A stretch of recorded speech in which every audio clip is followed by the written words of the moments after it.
I'll be explaining about search algorithm performance study, like where we compare linear search and binary search, like both in theory and in actual measured runtime.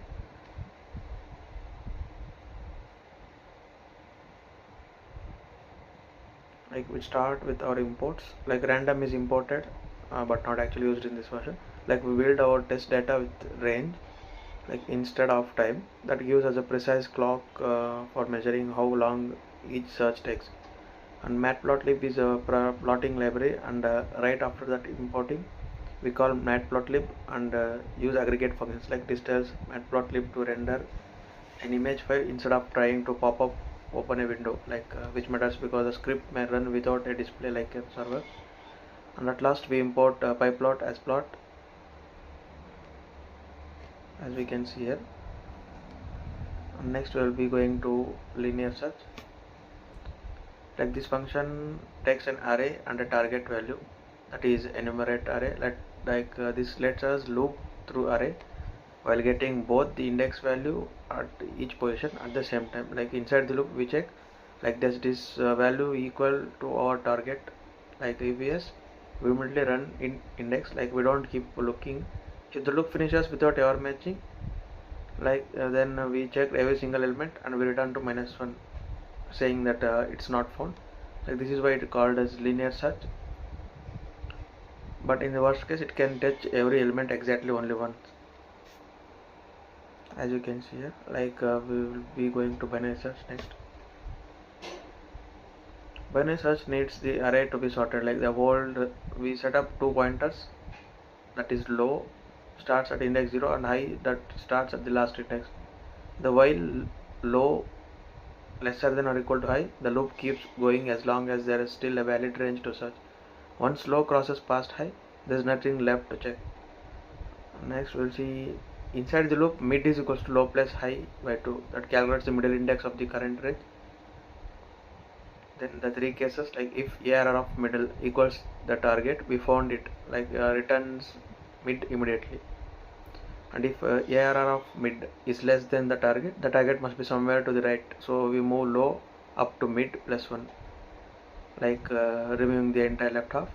Otherwise the target must be up to the left, so we move high down to mid -1, like deleting the right half.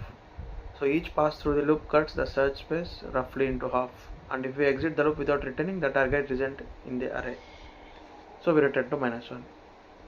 Next we will see the measuring time.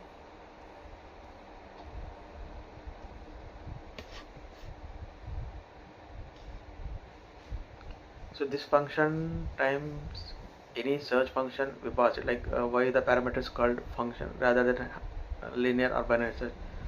Like we loop repeats times, which defaults to 5. Each time we record start time using time dot preferred counter. That's a high resolution clock, more precise than a regular timestamp. We call the function, then measure how much time is elapsed and add it to the total. After all the repeats, we return to the average, that is total by repeats, averaging over multiple runs smoothly. And a single run could randomly be slower or faster due to unrelated system activities. Now let's run the experiment.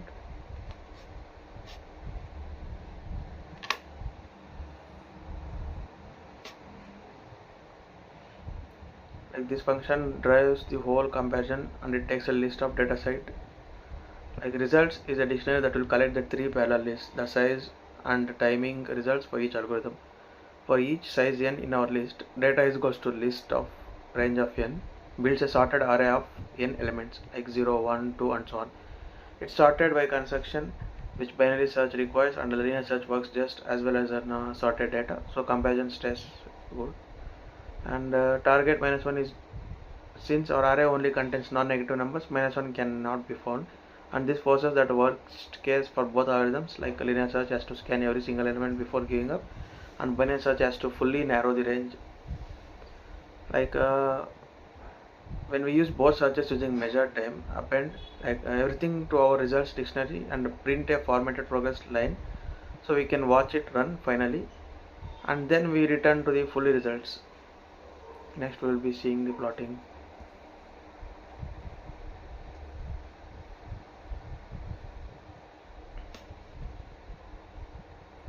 Like this takes our results dictionary and turns it into a chart using plot.figure sets. We plot two lines, one for linear search timing and one for binary search timing, like each with its own marker style, color and labels are distinguishable. We label the axis, give a chart a title and turn on the legend so viewers know like which line is which, and add a light to make it easier to read the values, that is tight and scroll divide, cleans up spacing so nothing get clipped, and save fig writes the chart to a PNG file up to 150 dpi, that is the highest resolution to look sharp. And next we'll be seeing the main.